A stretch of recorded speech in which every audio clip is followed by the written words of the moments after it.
These 10 production curses are holding you back. And trust me, they're not about kick and bass ratios or the perfect luffs for your release. They go way deeper. Let's break down the mindsets keeping you stuck and the eureka moments that set you free. The sheer number of producers, which makes it hard to stand out. I used to think I had to compete with everyone. I was making generic beats, posting them randomly, and wondering why nobody noticed. The aha moment was that I didn't need to appeal to everyone, just my audience. It was actually a good thing if I found out that somebody unsubscribed from my YouTube channel or my mailing list. It meant that I was dialing in my audience. So how are you going to break through? Find a niche, be the go-to producer for a specific sound. And then you develop that signature sound by making your beats instantaneously recognizable. And then finally, branding and marketing. Be everywhere. Visual identity matters the most, be it Instagram, TikTok, LinkedIn, Bandcamp, SoundCloud, Spotify, wherever you're at. Instead of trying to beat the industry, build your lane, build your community. There's room for you if you stay consistent. So you think you need expensive gear to make pro-level music. I kept telling myself that I'd make better music if only I had the best VSTs or a crazy studio setup. But it's not about the tools, it's about how you use them. I think you should learn your stock plugins. They're way more powerful than you think. I have loads of presets for just Ableton stock gear over at the Patreon. Prioritize your investment. I think you should spend money on education over fancy gear. And finally, use free, affordable tools. There's insane free software out there. Let me know if you want to see a breakdown of that list in another video. A great producer can make fire beats on anything. Focus on those skills first. Should you make music you love or music that sells? What if I told you you really don't have to choose? I used to think that I either made weird experimental beats that nobody wanted or generic industry type beats that bored me. Here's a mindset shift. Trends are data. Use them to your advantage. Stay tapped into what's hot without blindly following whatever's current. Drop beats in different styles and really see what resonates with your audience. Don't reinvent, but evolve your sound without abandoning your core. Here's a lasting thought. Great producers lead trends, not chase them. So adapt, but on your own terms. Think of Timbaland, Rick Rubin, Brian Eno, Madlib. These are all folks that stayed in their lane and were leading the charge on a production sound and have stayed goated for that reason. They're not too worried about chasing trends, but they will take signature characteristics and crowbar them into their own sound. Make it work for you. That's a good one.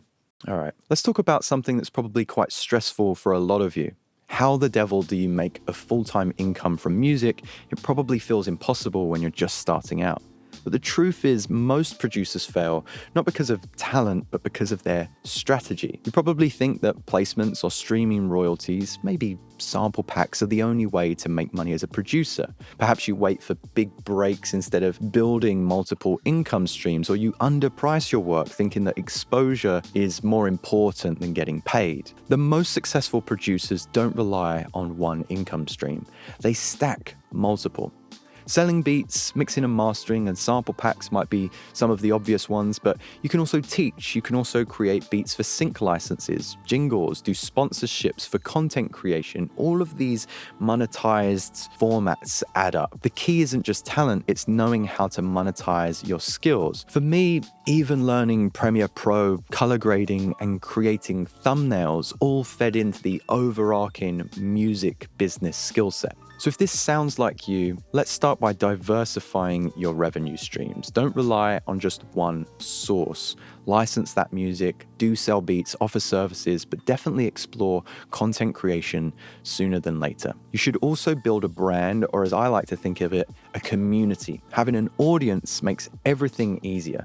Social media, YouTube, and networking amplify your reach. Finally, invest in those skills that pay off. Editing, marketing, and even basic graphic design help you present your music professionally and attract more opportunities. Remember that exposure won't pay the bills. Know your worth. I spent maybe 10 plus years kind of banging my head against a brick wall, trying to repeat the same cycles and just get my foot in the door of the industry. The whole mindset shift transformed my career. I stopped waiting for luck and started to build income streams that I controlled. Price your work based on your value, not from desperation. Okay, let's take it back to music production, composition. Let's talk about overproduction. In the old days, I kept stacking layers, thinking it made my beats fuller, but they just got really muddy. Producers like Metro Boomin, or to use Timbaland as an example again, use minimal elements, but they absolutely slap. Every sound in our mix needs a purpose. Don't just add sounds. A lot of times when I sit down with clients, I'll find that they've kept something really low in the mix, and I pull them up on that. Why is that element there? I can't really hear it. Well, I feel like it just added something to the mix. It's adding mud to the mix. It's needless. Unless it's standing loud and proud or harmonizing with something, take it out. Let elements breathe. Space creates impact. And of course, use mixing techniques over more layers. EQ, pan, and reverb create depth. And I'll have another video in the future about kind of like the depth of field that you should maybe build your music upon. Your beats don't need 20 layers, it just needs clarity. That's a nice self-explanatory, easy one. Let's talk about the lack of inspiration. A lot of my one-to-one clients at the Patreon are stuck in a creative rut, and here's what works every time. I kept waiting for inspiration to strike. Sometimes for weeks, I would get myself really into that semi-depressive state of waiting to find creativity. And really, it's not just a feeling, but it's a habit. So how do you overcome these blocks? I tell my clients to step away intentionally.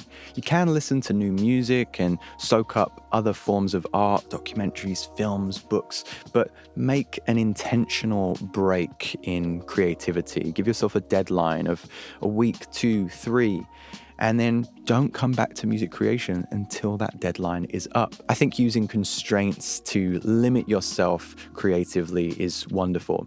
Choose only 3 sounds that you can use, or create a time deadline. I can only create a beat inside 45 minutes, or I'm only going to use one plugin for chords, melody, and bass. It reminds me of when I first started playing drums. I had a big metal style drum kit, so all of the toms, and every time I did a drum fill, down to the right hand side, and every fill felt the same. It was very uninspiring. When I started playing jazz kits, it's just one tom here, one tom to the side, and you have your snare.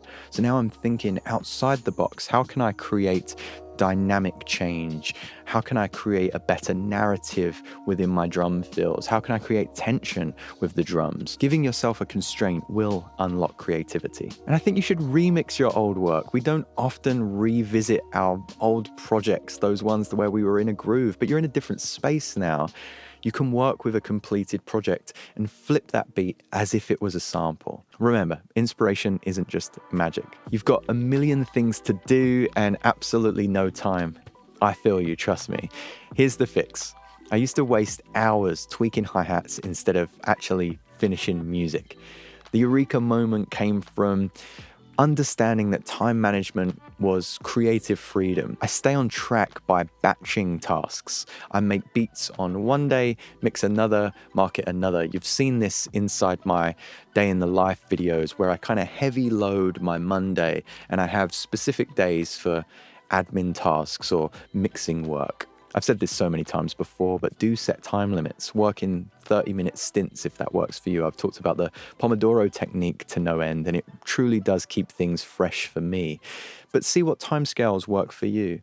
And finally, automate and delegate. Create templates, scheduling tools, outsourcing. I have a bunch of resources that are going to help speed up your workflow over at the Patreon if you don't have your own.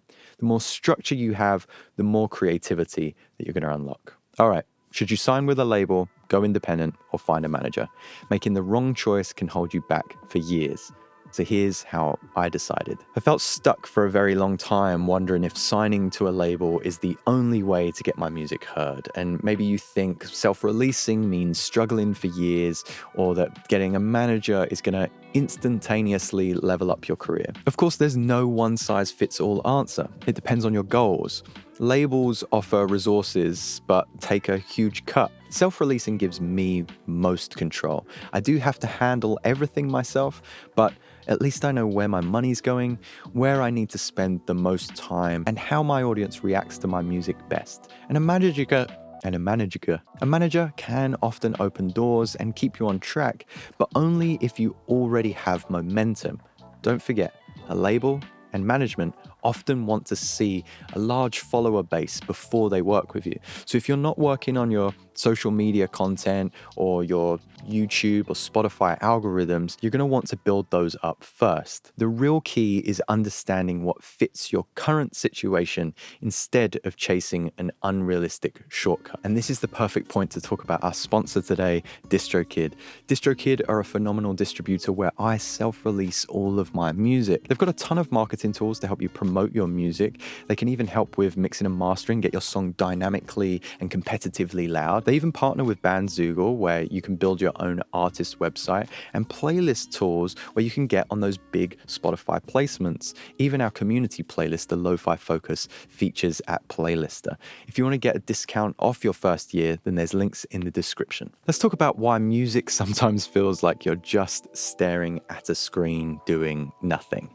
The truth is, thinking is going to be a part of that process. You probably beat yourself up for procrastinating sometimes, thinking you're wasting time, or you feel guilty when you're not constantly clicking, tweaking, or laying down sounds. You assume real progress only happens when you're actively making music. I changed my thought process on this recently. Creativity isn't just about doing, but sometimes it really is about thinking. Some of the most important breakthroughs have happened for me when I've taken a step back and let ideas simmer and allow my brain to process. I don't think that's called procrastination in this context. I think it might actually be your subconscious connecting the dots and giving you that time to look at the larger picture. Sometimes you do just need to kill time. So, trust that mental load. Sometimes just thinking about a track is progress. Let your brain kind of run those numbers in the background. Capture loose ideas. You can write down thoughts, record voice notes, or sketch ideas in your phone, but you don't always need to force it in the door. And as I mentioned earlier in the video, step away intentionally. Walking, resting, having a nap, going to the gym, cooking food, whatever it is. I like to do the washing up because it's super monotonous, but it gives me space to kind of like formulate and mold those ideas in my mind. And finally, recognize the difference between procrastination as fear or avoidance and procrastination as processing, part of the craft, and learn to tell those two things apart. This really transformed my workflow, and instead of forcing myself to be productive 24/7, I respected the mental side of things of music making. I stopped feeling guilty for taking breaks and started to use this time strategically. You realize that some of your best ideas come when you least expect them. So remember, sometimes it takes a while for an idea to form. Sometimes you've got to let it. That space between action is often where creativity happens. So there we have it, a whole big list of worries and fears that I hear from many of my clients over the years. And I hope distilling this is giving you some inspiration, or at least letting you rest a little bit easier if you're stuck in a rut or feel like you're not doing as much. Please let us know some of your worries or some of your kind of production hacks in the comments to help the rest of the community. Don't forget to like and subscribe, and I'll see you next time.